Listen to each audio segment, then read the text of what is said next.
रखना प्रारंभ कर देते हैं। तो मित्रों देखिए, आज का विषय मैंने रखा है भगवान शिव का महिमा गान। इसकी प्रेरणा मुझे 2 कारणों से मिली। आज सुबह ब्राह्म मुहूर्त में जब उठा तो थोड़ा तंद्रा या निद्रा जो भी स्थिति थी, उसमें मुझे कुछ ऐसा शायद स्वप्न आया या पता नहीं वो क्या था, स्वप्न ही था जितना मैं समझ रहा हूँ। मुझे ऐसा लगा जैसे स्वयं भगवान शंकर कह रहे हैं कि कभी 4 लाइन मेरे लिए भी बोल दिया करो। तो मुझे सच में ऐसा लगा कि मैंने बहुत सारे वीडियो अभी तक बना डाले, लेकिन भगवान शंकर के लिए एक भी वीडियो उसमें यूं तो खैर सब शिव ही है, लेकिन फिर भी थोड़ा शिव जी के निमित्त भी कुछ तो होना चाहिए, है ना। भगवान शंकर के लिए जैसे कुछ कोई वीडियो वगैरह बनाया ही नहीं। तो एक प्रेरणा ये मिली। फिर दूसरा दिन में आज हमारे पास कुछ एक मित्र बैठे थे, तो उन मित्रों ने बताया कि समाज में कुछ एक ऐसी संस्थाएं हैं, और वैसे हमें पहले से भी ज्ञात है, आप सब भी जानते हैं, जो ये कह रहे हैं कि भाई हम लोग श्री कृष्ण के भक्त हैं, इस्कॉन आदि संस्थाओं से जुड़े हैं, तो शिव जी भगवान नहीं है। ठीक है, शिव जी को भगवान नहीं मानते।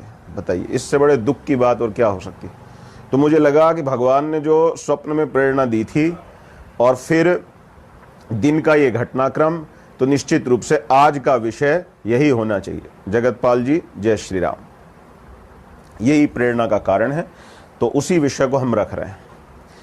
मित्रों, भगवान शंकर का गुणगान करने की क्षमता मुझ में वैसे है नहीं, लेकिन भगवान इतने दयालु हैं, अगर कोई भक्त अयोग्य भी हो फिर भी प्रभु के लिए कुछ शब्द कह दे तो भगवान उसे प्रेम से स्वीकार कर लेते हैं। आप लोग जानते ही हैं, पुष्पदंताचार्य जी ने बहुत सुंदर कहा है, यदि माता सरस्वती स्वयं लिखने लग जाए, क्षीर सागर को स्याही बना लेवे, सोचिए, तो भी, और वे अनंत काल तक अगर लिखती रहें, फिर भी भगवान शिव की जो महिमा है, उनका जो गुणगान है, वो ठीक प्रकार से हो नहीं सकता। शिव की महिमा इतनी अपरंपार है, लेकिन वो कहते हैं फिर भी आपकी तो महिमा का गुणगान करने में देवता भी समर्थ नहीं है। ब्रह्मा विष्णु भी भगवान शिव की महिमा का ठीक ठीक वर्णन नहीं कर सकते हैं। लेकिन फिर भी देवता लोग भगवान का जब गुणगान करते हैं तो आप उन पर प्रसन्न तो होते ही हो, उनकी महिमा, गाई हुई महिमा को स्वीकार तो करते ही हो। तो बस इसी भाव से, यद्यपि मुझ में ऐसा सामर्थ्य नहीं है, फिर भी मैं प्रयास कर रहा हूं शिव जी के निमित्त कुछ कहने को। आजकल के ये तथाकथित जो कृष्ण भक्त बने फिर रहे हैं, इस्कॉन या जैसे कैसी कैसी संस्थाएं बना रखी हैं और बोल रहे हैं कि शिव जी भगवान नहीं है, तो इन मूर्खों को ये जान लेना चाहिए, महाभारत में, अब मैं विषय को रख रहा हूं, आप लोग ध्यान से नोट करते जाइएगा। जिस समय भीष्म जी अपने प्राणों का त्याग करने वाले थे, भगवान श्री कृष्णचंद्र युधिष्ठिर जी को युद्ध के पश्चात, जब वो बहुत अधिक शोकाकुल हो गए थे, उन्हें पकड़ करके ले गए भीष्म जी के पास और भीष्म जी से लगभग 58 दिनों तक उपदेश दिलवाया। मित्रों, उसी उपदेश काल में युधिष्ठिर जी ने एक प्रश्न पूछा था। जानते हैं क्या पूछा? युधिष्ठिर जी ने कहा, आप हमको ये शिव जी की क्या महिमा है, शिव जी के नामों की क्या महिमा है, वो बताइए। युधिष्ठिर जी को सब प्रकार के धर्मों की ठीक ठीक प्रकार से शिक्षा देते हुए भी इस प्रश्न पर भीष्म जी ने कहा कि भाई महादेव की महिमा क्या है, उन परमेश्वर भगवान शिव की महिमा क्या है, ये तो मैं ठीक ठीक नहीं जानता। तो आप समझ रहे हैं, उन्होंने कहा ये तो मैं ठीक ठीक नहीं जानता हूं। तो मित्रों, इस प्रश्न के उत्तर के लिए पास में खड़े नारायण रूप भगवान श्री कृष्णचंद्र की ओर भीष्म जी ने प्रार्थना की कि हे प्रभु, इस प्रश्न का शिव महिमा रूप अत्यंत अद्भुत आनंद के इस भंडार का वर्णन तो आप ही करें। भगवान यद्यपि सब प्रकार के धर्मों का उपदेश किससे दिलवा रहे थे? भीष्म जी से, युधिष्ठिर को। लेकिन इस प्रश्न पर भगवान ने भी स्वीकार कर लिया, श्री कृष्णचंद्र ने भी स्वीकार कर लिया कि हाँ, उन परम परमेश्वर शिव की महिमा का गायन आपने जो अपना सामर्थ्य उसमें कम बताया है और मुझसे प्रार्थना की, मैं स्वीकार करता हूं। इस प्रश्न का उत्तर आपकी ओर से मैं स्वयं दूंगा। और फिर भगवान श्री कृष्णचंद्र ने स्वयं, गीता में तो अर्जुन को केवल 700 श्लोक बोले हैं और वहां 800 से भी अधिक श्लोकों में एक अध्याय में शिव जी की महिमा गाई है। मैं आप सबसे प्रार्थना करूंगा, महाभारत के उस संभवतः शांति पर्व के उस अध्याय में आप जाइए और वहां जो भगवान श्री कृष्णचंद्र ने महिमा गान किया भगवान शिव का, एक बार उसे देखिए कि शिव जी भगवान है या नहीं। श्री कृष्ण से ही सुनिए, किसी अन्य व्यक्ति से सुनने की क्या आवश्यकता है। ठीक है, तो जिनके इष्ट श्री कृष्णचंद्र ब्रह्मण्य देवाय, जिनको कहा जाता है ब्राह्मणों के लिए जो देवता है, ब्राह्मणों के जो भगवान है, उन श्री कृष्ण ने जब स्वयं ही ये सिद्ध करके दिखाया कि शिव जी साक्षात परमेश्वर हैं, फिर उन शिव जी को भगवान न मानना और स्वयं को कृष्ण भक्त कहकर के ख्यापित करना, इससे बड़ा पाखंड और दूसरा क्या हो सकता है? अब थोड़ा वेदों की ओर चलते हैं। श्वेताश्वतरोपनिषद में 1.1 एक प्रश्न उठाया, किम कारणम ब्रह्म। आगे चल करके इसी श्रुति ने 3.2 में कहा, एको ही रुद्र, बस एक रुद्र ही है। और वो रुद्र क्या है? स शिवः 3.11, यही इसी उपनिषद में कहा। ठीक है, और मित्रों 3.2 श्वेताश्वतर में कहते हैं, एको ही रुद्रो न द्वितीयाय तस्थूरय इमान लोकान्निशत ईशानिभिः। ठीक है, कि एकमात्र वे परम शिव ही इन समस्त संसार के स्वामी हैं। ठीक है, और अब थोड़ा और आगे बढ़ते हैं। तो मित्रों, रुद्रथर्व शीर्ष जो संभवतः अथर्ववेद से संबंधित माना जाता है, वहां पर भी कहते हैं, कस्माद उच्चते रुद्रः, शिव जी को रुद्र क्यों कहते हैं? यस्माद ऋषिभिः द्रुतमस्य रूपम उपलभ्यते, भगवान शिव को रुद्र इसलिए भी कहते हैं, किस लिए? ये रुत अर्थात दुख को विनष्ट कर देते हैं, इसलिए शिव जी को रुद्र कहते हैं, क्योंकि शिव जी सबके दुख का नाश करने वाले हैं। ठीक है, तो मित्रों कुछ एक बिंदु ये हो गए, शिव तत्व तो एक ही है, एकमेवाद्वितीयम ब्रह्म, छांदोग्य 6:2-1 में कहते हैं, एकमेव सत नेह नानास्ति किंचन। ये सब उस शिव तत्व की बात करें, और वो शिव तत्व मेरे अपने आत्म स्वरूप से तत्वतः अभेद रखता है। उसके उस जिसे हम वो शिव कह रहे हैं, जिसे हम तत्पुरुष कह रहे हैं, उसका मेरे अपने आत्मा के रूप में ही ध्यान करना है। जब तक ये स्थिति नहीं आती तब तक अज्ञान का नाश नहीं हो सकता।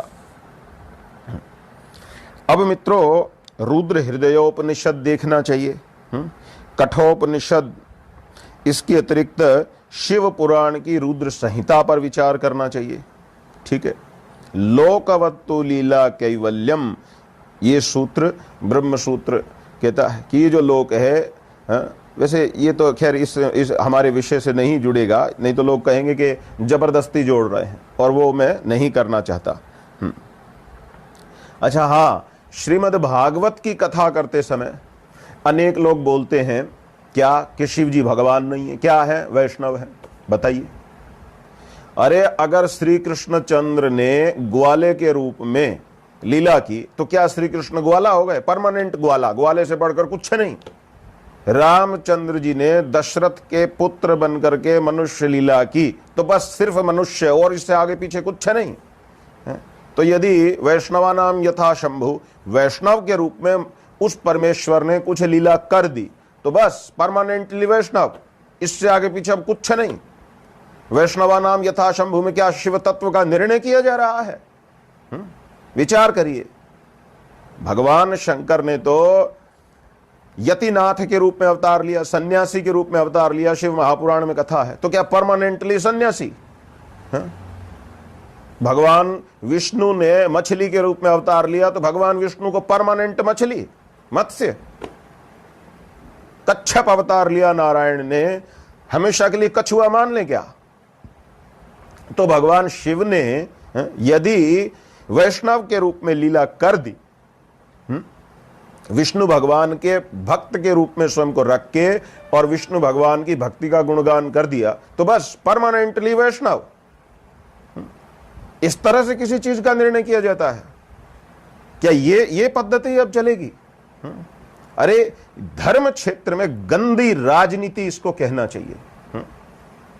इससे एक व्यक्ति के आध्यात्मिक जीवन का सत्यानाश हो जाता है और ये लोग इसमें अपनी बड़ाई समझते हैं। इस्कॉन संस्था के लोगों को हमने देखा है, सुबह अपने मंदिरों के अंदर खड़े करके सारे लोगों से एक साथ बुलवाते हैं कि विष्णु के नाम को जो ब्रह्मा विष्णु के नाम के बराबर, ब्रह्मा शिव के नाम के बराबर समझता है या फिर इनसे छोटा समझता है, वो अपराधी है। इस प्रकार से भगवन नाम, शिव नाम, भगवन नाम, नारायण नाम में भी भेद करते हैं और फिर स्वयं को भगवान का महान प्रेमी बतलाते हैं। तो मित्रों, इस प्रकार से ये मैंने आपके सामने कुछ एक प्रमाण रखे। अभी बात और भी आगे जाएगी। एक बड़ा प्रसिद्ध श्लोक इन इस्कॉन के जो वैष्णव हैं, वैष्णव नहीं कहना चाहिए, वैष्णव शब्द बड़ा पवित्र है, लेकिन कथित वैष्णव, तार्किक वैष्णव या जो कुछ भी ने आप समझ लीजिए। तो ये लोग एक श्लोक बोलते हैं, हरेर नाम हरेर नाम हरेर नाम एव केवलम कलो नास्ते नास्ते नास्ते गतिर्न्यथा। बोलते हैं भाई ब्रह्मनारदीय पुराण का ये श्लोक है और इसमें कहा कि कलयुग में बस एक ही मार्ग है और वो क्या है? हरि का नाम, हरि का नाम, हरि का नाम, इसके अतिरिक्त और कोई मार्ग नहीं है। ठीक है, शास्त्र का वचन हम भी स्वीकार करते हैं, हमें क्या आपत्ति है। तो बोलते हैं जब शास्त्र ने कह दिया बस एक हरि का नाम, तो आप अब यहां शिव जी का नाम कहां से घुसाड़ रहे हैं? तो मित्रों, जहां ये श्लोक आया है उसी प्रसंग को जरा देख लेते हैं। बृहन्नारदीय पुराण, और बृहन्नारदीय पुराण में मित्रों ये श्लोक आया है 41वें अध्याय में, पूर्व खंड संभवतः, हाँ पूर्व भाग में, बृहन्नारदीय पुराण के पूर्व भाग के अध्याय 41 में 115वें नंबर पर यह श्लोक आया है, हरेर नाम है। ठीक है, तो मनुष्य ये जो हरेर नाम है वो कहा, ये तो सामान्य उपदेश हुआ। अब इसमें ये विशेष कैसे निश्चय कर लिया कि यहां केवल हरे कृष्ण बस और कुछ नहीं चलेगा, या फिर कोई अन्य किसी नारायण नाम को निश्चित कर ले? हरेर नाम, भाई हरि के तो बहुत सारे नाम हैं। तो आप कहोगे हरि के मान लिया बहुत सारे नाम हैं, तब भी शिव नाम को, रुद्र नाम को बीच में कहां घुसा रहे हो? तो मित्रों, इसी प्रसंग में, इसी पूर्व भाग के 41वें अध्याय में मैं आपको पढ़ करके सुना रहा हूं। 115वें श्लोक में तो हरेर नाम कहा, लेकिन इस हरेर नाम कहने से पहले इसी अध्याय में श्लोक संख्या 101, 102, इनमें क्या किया गया है? भगवान के नाम बताए गए हैं कि हरि के वो कौन कौन से नाम हैं जिनका कीर्तन, या यूं कहिए जिनका जप, जिनका सुमिरन, जिनका स्मरण भक्त लोग कर सकते हैं। मैं आपको पढ़ के सुना रहा हूं। स्वाभाविक है, इस अध्याय का नाम ही है विष्णु नाम की महिमा, विष्णु नाम महात्म्य। तो मित्रों, विष्णु नाम महात्म्य में देखिए कौन से नाम कहे, हरे केशव गोविंद वासुदेव जगन्मय इतीरयंती ये नित्यम न हिता न बाधते कलिही। तो इसमें तो कोई समस्या नहीं कि भाई हरे केशव गोविंद वासुदेव जगन्मय, इन नामों को जो व्यक्ति नित्य जपता रहता है, बोलता रहता है, कलयुग उनको बाधा नहीं देता। ठीक है, अब इसके नीचे देखिए भगवान के इस हरेर नाम प्रकरण में कौन से श्लोक में क्या कहा, शिव शंकर रुद्रेश नीलकंठ त्रिलोचन इति जपंती एवापि कलिस्तन्नापि बाधते।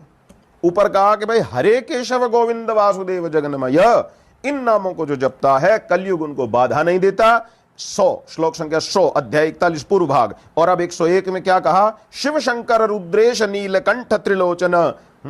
शिव शंकर रुद्रेश नीलकंठ त्रिलोचन इत जपंती एवापि, अरे इन नामों को भी जो कोई जपता है कलिस्तन्नापि बाधते, कलयुग उनको भी कोई बाधा नहीं देता है।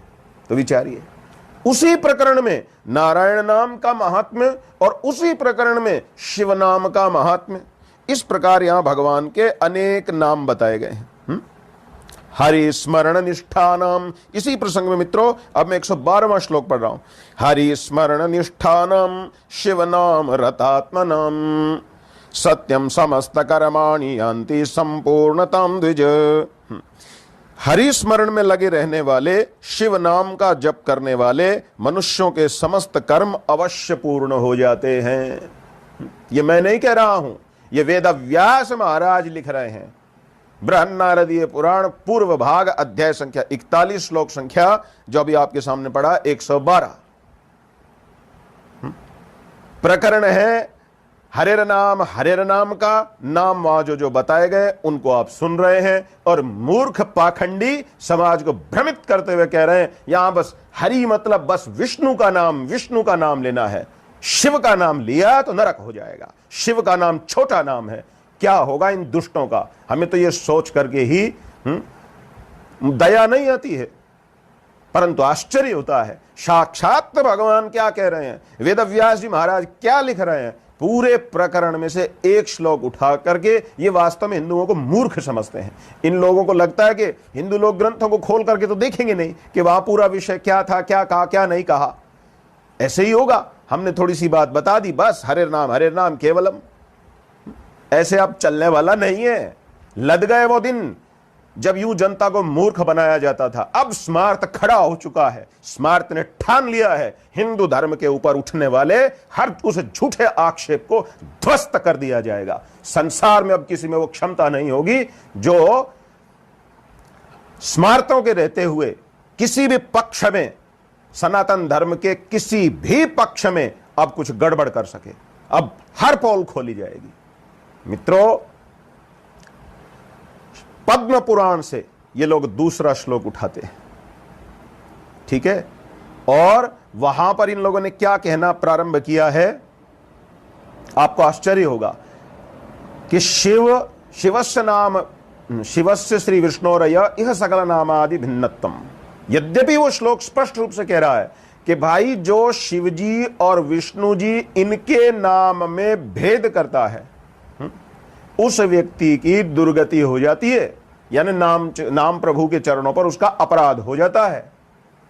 ठीक है, और ये मूर्ख रोज तोता रटंत करवाते हैं अपने अनपढ़ गवार चेलों को कि ना, जो विष्णु के नाम के अधीन शिव जी के नाम को नहीं मानता उसकी दुर्गति होती है। अरे मैं कहता हूं कोई 8वीं कक्षा के संस्कृत पढ़ाने वाले अध्यापक को पकड़ के वो श्लोक दिखा के पूछ लेना उसका क्या अर्थ है,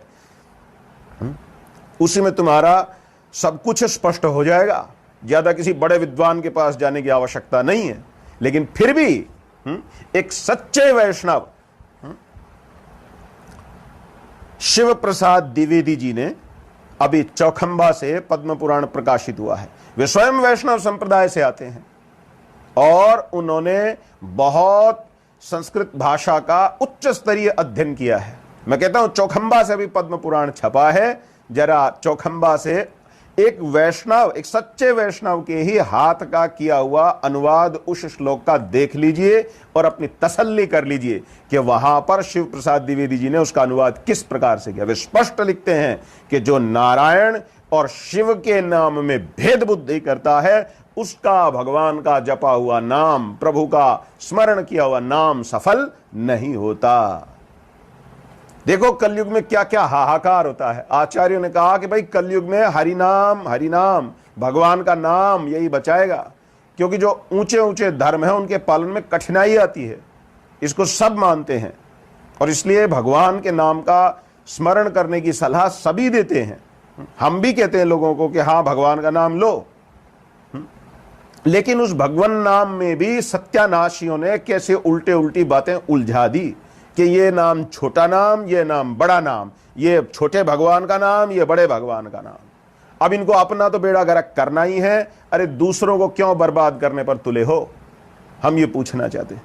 तो इसलिए इस हरे नाम प्रकरण को आपके सामने स्पष्ट किया। यहां भगवान शंकर की भी महिमा का गान हुआ, और दूसरे नाम अपराध में जिसमें ये पुनः शिव जी को थोड़ा छोटा करके दिखाने की चेष्टा की जाती है, वहां भी शिव और नारायण नाम में अभेद करके भगवान शिव की महिमा का ही गायन हुआ है। किसी तरह से शिव को छोटा वहां पर भी नहीं किया है। तो मित्रों, ये तो हुआ नाम के संदर्भ में विषय। अब थोड़ा सा हम एक अलग विषय को उठाएंगे। अलग विषय मित्रों स्कंद पुराण से है, और स्कंद पुराण के इस विषय को भी आप लोग जानिए। यद्यपि स्कंद पुराण अपने आप में एक बहुत विराट ग्रंथ है, फिर भी स्कंद पुराण के विषय में नारदीय पुराण का एक वचन है, यत्र माहेश्वर धर्माः षण्मुखेन प्रकाशिताः। नारदीय पुराण कहता है कि हिंदुओं का आकार की दृष्टि से सबसे बड़ा पुराण स्कंद पुराण, जिसमें 81,400 श्लोक माने जाते हैं, उसमें क्या है? नारदीय पुराण का वचन है मित्रों, यत्र माहेश्वर धर्माः षण्मुखेन प्रकाशिताः। अर्थात कि भाई वहां पर तो षण्मुख ने, षडानंद ने, कार्तिकेय जी ने क्या किया है? भगवान शिव की महिमा का गान किया है, शिव धर्म की ही महिमा की है स्कंद पुराण। ठीक है। फिर यस्मिन् प्रतिपदम साक्षान्न महादेवो व्यवस्थितः, जिसके प्रत्येक पद में शिव ही शिव प्रतिष्ठित है, ऐसा वो अद्भुत स्कंद पुराण है। यह वचन भी नारदीय पुराण का है। मत्स्य पुराण में एक वचन है, यत्र माहेश्वरान धर्मान अधिकृत्य च षण्मुखः, कि जहां पर स्कंद कार्तिकेय ने माहेश्वर धर्म का ही कोरा उपदेश दिया है, शिव धर्म का ही उपदेश दिया है, अन्य लौकिक धर्मों का उपदेश वह कम है। तो इस प्रकार की बात कही है। इससे शिव जी की महिमा आप सोच सकते हैं।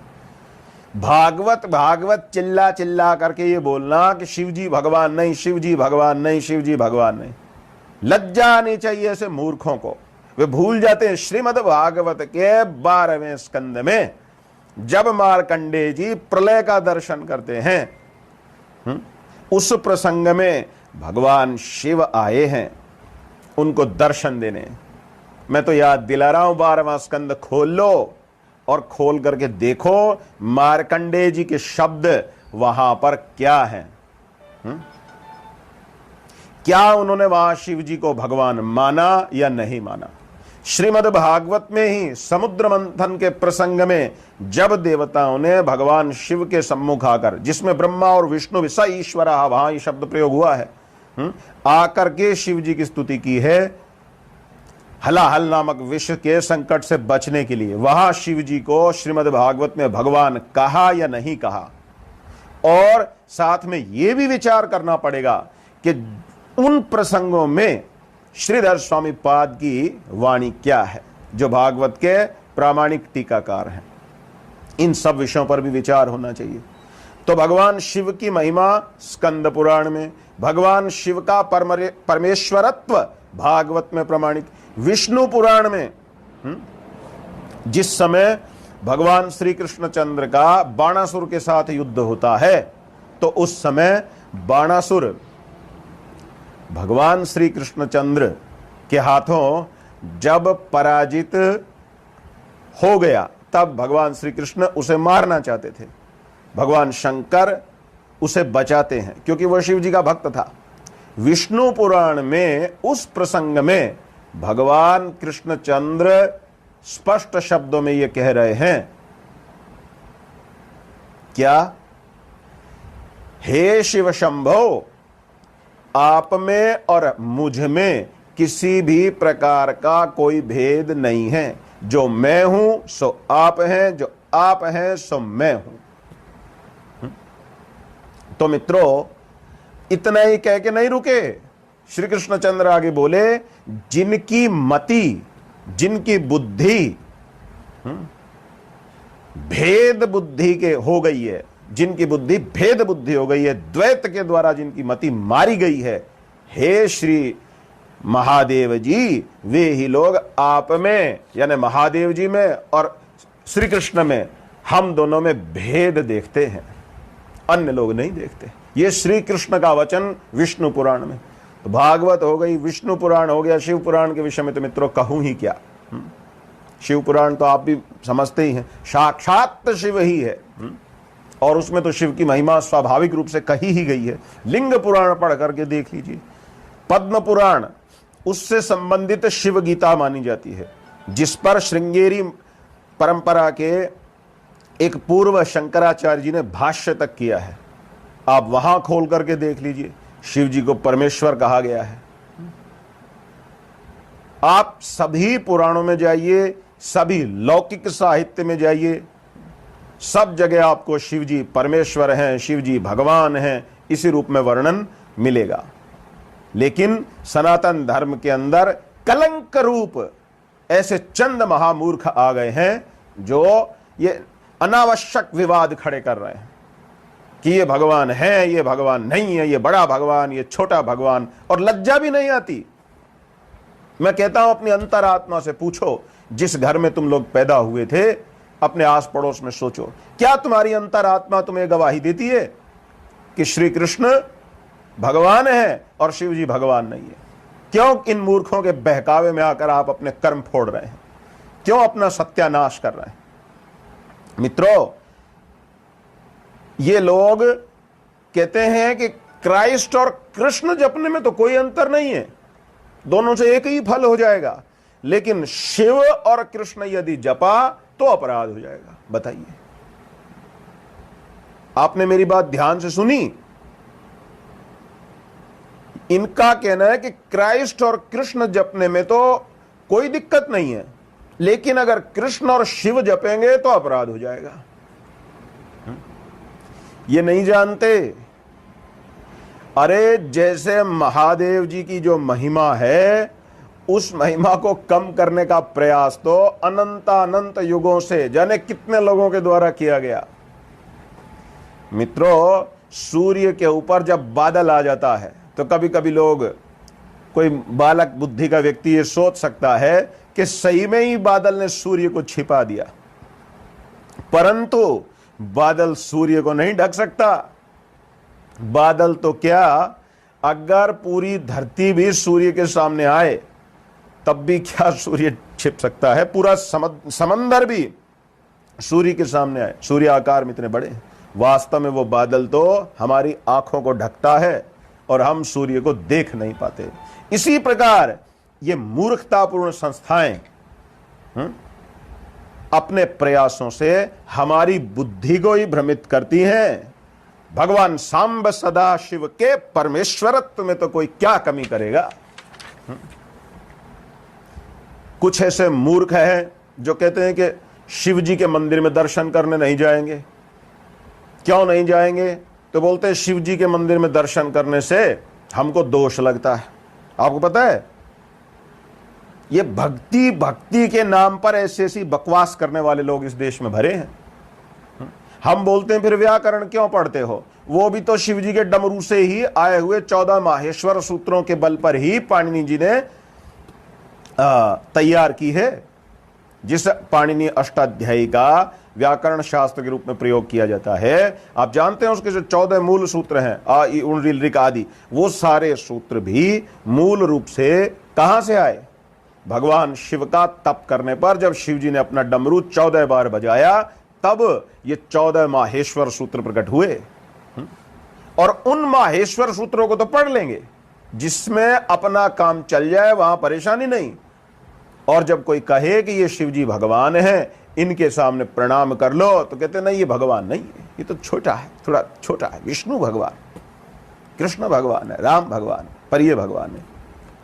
भगवान नारायण उन्हीं सांब सदाशिव को प्रसन्न करके सुदर्शन चक्र प्राप्त किए। क्या ये कथा धर्मशास्त्र में नहीं है? भगवान नारायण अपना एक नेत्र निकाल करके शिव जी के ऊपर चढ़ाने को तैयार हो गए, जब उनका एक कमल पुष्प कम पड़ गया। भगवान ने उनका हाथ पकड़ा, शिव जी ने कि नहीं नहीं, यद्यपि नारायण तो शिव ही हैं, परंतु लीलावश जिन्होंने ऐसी ऐसी लीला की है, उन शिव को परमात्मा न मानना।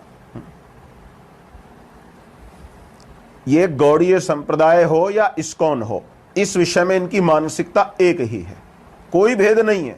इसलिए ये लोग शिवद्रोही हैं और शिवद्रोही की बात नहीं सुननी चाहिए।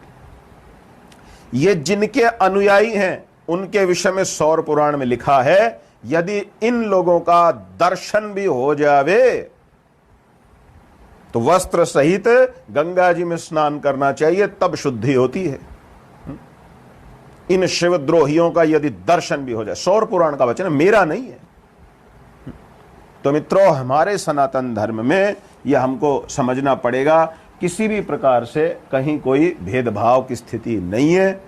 महादेव साक्षात परमात्मा है। और अब थोड़ा सा राष्ट्रवादियों के संदर्भ में, अब ये जो पुराणों को न मानने वाले आर्य समाजी हैं, या और भी न जाने कैसे कैसे समाजी हैं कथित, तो ये लोग पुराणों को नहीं मानते, और पुराण को न मानेंगे तो फिर भगवान शिव को मानना भी थोड़ा कठिन होगा, क्योंकि सरल व्यक्ति वेद में तो अपनी गति बना नहीं सकता, सामान्य व्यक्ति के लिए वो संभव नहीं है।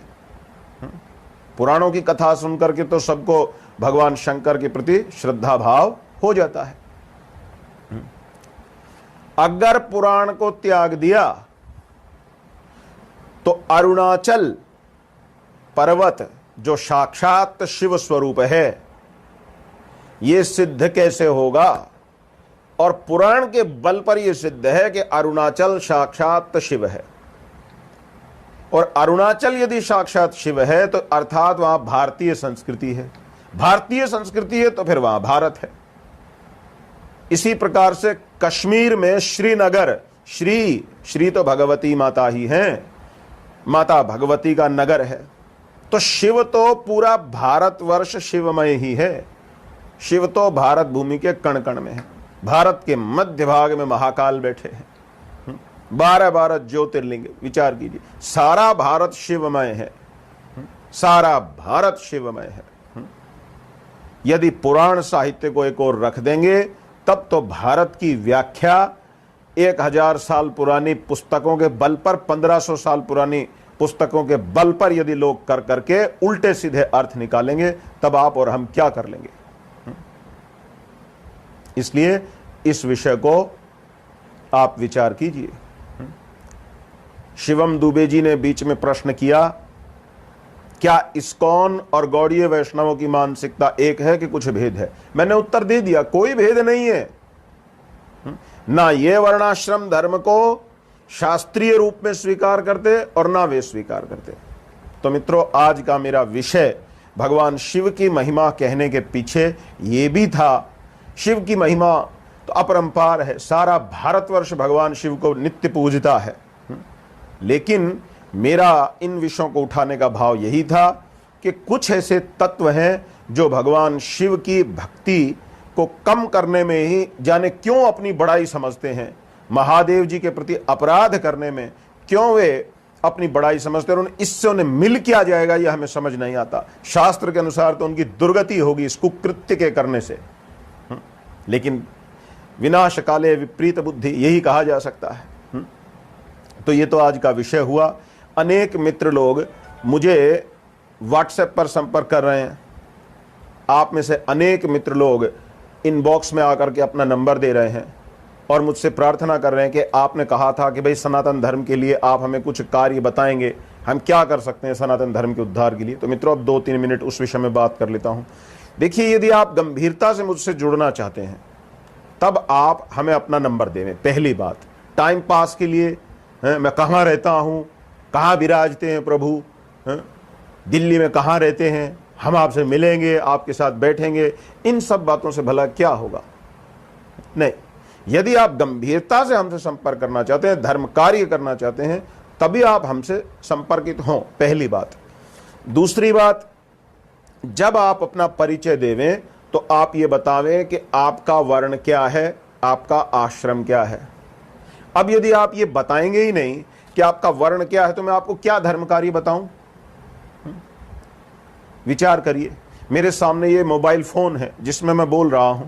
अब अगर मुझे यही नहीं पता हो कि ये मोबाइल फोन है और मैं ये समझूं कि ये तो कोई बड़ी सी माचिस जैसी चीज है, तो क्या इसका सदुपयोग मैं कर सकता हूं?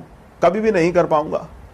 इसी प्रकार से प्रभु ने, प्रकृति ने नैसर्गिक रूप से आपको जिस वर्ण में जन्म दिया है, आप उसका उल्लेख करिए। आप यदि अपना वर्ण स्पष्ट करते हैं तो उससे हमें यह पता लग जाता है कि इस व्यक्ति में प्राकृतिक रूप से, नैसर्गिक रूप से कौन सी संभावनाओं का भंडार छिपा हुआ है। उन्हीं संभावनाओं का सदुपयोग करके हम आपको धर्म कार्य बता देंगे कि आप सनातन धर्म के लिए क्या कर सकते हैं।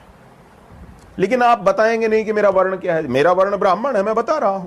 जैसे ही मैंने कहा मेरा वर्ण ब्राह्मण है, तो मेरे आचार्य ये जान जाएंगे, हां, नैसर्गिक रूप से इस व्यक्ति के अंदर कौन सी संभावनाओं का भंडार छिपा है, जिन संभावनाओं का सदुपयोग करके इस व्यक्ति का भी और इस व्यक्ति के माध्यम से समाज का भी भला कराया जा सकता है। इसी प्रकार से मित्रों, यदि आप मुझे यह बताएंगे कि मेरा वर्ण ब्राह्मण है, मेरा वर्ण क्षत्रिय है, मेरा वर्ण वैश्य है, मेरा वर्ण शूद्र है, या मेरा वर्ण तो वर्ण संकर है, कोई समस्या नहीं है। आप बताइए तो सही, आप में जो भी है वहीं से हमें कुछ विशेष संभावनाओं के विषय में ज्ञान हो जाएगा कि इस व्यक्ति विशेष को हम किस प्रकार से धर्म कार्य में लगा देवें और ये कैसे अपने हिंदू समाज के लिए, भारतीय समाज के लिए एक संपत्ति बन जाए, और किस प्रकार से ये वैदिक धर्म के उत्थान का एक माध्यम बन जाए। और जब आप वैदिक धर्म का, अपने सनातन धर्म का उत्थान करेंगे, तब आपका अपना भला तो हो ही जाएगा, आपके पूर्वजों पितरों का भला तो हो ही जाएगा, आपकी आने वाली पीढ़ियों का भला होगा, इसमें क्या शंका है। तो प्राकृतिक रूप से प्राप्त अपनी उन अनंत अनंत संभावनाओं को लज्जा की दृष्टि से मत देखिए जो प्रकृति ने आपको दिया है। एक बात पर विचार कीजिए, माता कितनी भी कठोर हो जाए, वो जो भी देगी, गुस्से में दे, प्यार से दे, देगी तो आपके और हमारे भले के लिए ही। तो प्रकृति रूपा उस भगवती पराम्बा मां ने मुझे जो भी देह दिया है, उससे मैं प्रभु को प्राप्त करने के लिए अपने कदम आगे बढ़ा सकता हूं। संभावना है, परंतु आपको उसे बताना तो पड़ेगा, स्वीकार तो करना पड़ेगा। छिपाने से कैसे होगा। आपको मैं स्वर्ण दे रहा हूं, आप कहते हो मेरे पास तो लोहा है, मैं आपको लोहा दे रहा हूं, आप कहते हो मैं तो स्वर्ण हूं। इससे क्या होगा बताइए। स्वर्ण की अपनी उपयोगिता है, लोहे की अपनी उपयोगिता है, पर जब आप उसे बताओगे तब तो उसकी उपयोगिता का कुछ प्रभाव आपके पास कैसे हो सकता है, मैं स्पष्ट करूंगा। तो आगे से जो भी इनबॉक्स में आकर मुझे अपना नंबर दे, वो मित्र मुझे बताए कि उस नैसर्गिक रूप से पराम्बा परमेश्वरी ने मुझे ये वर्ण दिया है, ब्राह्मण दिया, क्षत्रिय दिया, वैश्य दिया, शूद्र दिया, अथवा अन्य कोई और दिया, आप उसको हमें बताएं जिससे हम आपकी सहायता कर सकें। दूसरी पश्चात बात, आप अपना आश्रम बताएं। आप ब्रह्मचर्य आश्रम में हैं, आप गृहस्थ हैं, आप वानप्रस्थ हैं, आप सन्यासी हैं, या आप क्या हैं।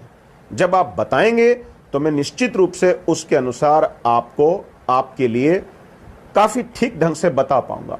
मित्रों, हमें तो हजारों कार्यकर्ता चाहिए, क्योंकि हमने देख लिया अब तो अपने इस राष्ट्र के उत्थान के लिए, अपने सनातन धर्म के उत्थान के लिए हमें काम करना है, हम नहीं रुकने वाले। तो इसलिए आप अपना परिचय यहां कमेंट के रूप में ना दे करके इनबॉक्स में जाइए, अपना फोन नंबर लिखिए।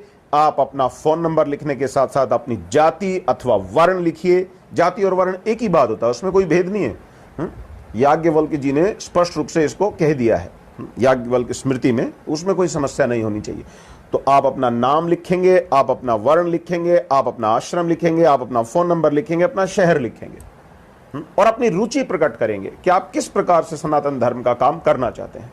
हम आपके साथ हैं, 24 घंटे साथ हैं। और आप अब जुड़ते जाइए। काम तो इतना है कि आप ये कहोगे ज्यादा हो गया, थोड़ा कम कीजिए, क्योंकि धर्म के लिए काम करना पड़ेगा। मुझे अकेले को नहीं करना पड़ेगा, आप सबको करना पड़ेगा, सारे समाज को अब एक साथ आना ही पड़ेगा। ठीक है। तो मित्रों, आज के विषय में मैंने इसको जानबूझ करके जोड़ा कि परिचय आप लोग किस प्रकार से दें, किस प्रकार से आप अपने विषय में हमको बताएं, जिससे हम सही आपकी सहायता कर सकें। इस वीडियो को शेयर करते चलिए, जिससे भगवान शंकर की महिमा अगर कम हो रही है तो मुझे तो लग रहा है मेरा अपना अस्तित्व ही कम हो रहा है। शिव महिमा को कम करने का अर्थ है अपना सत्यानाश करना। इसलिए शिव महिमा के संदर्भ में जो जो आरोप किए जाते हैं उनका खंडन आपको बता दिया, प्रकरण सहित बताया है, ग्रंथों के नाम बताए हैं, ग्रंथों के नाम के साथ साथ अध्याय संख्या, श्लोक संख्या बताए हैं। आप चाहें तो जाकर के इन ग्रंथों में खोलकर मिलान करके देख सकते हैं, कोई पीड़ा की बात नहीं है। और जब हमसे जुड़े तो अपने वर्ण और आश्रम को बताएं।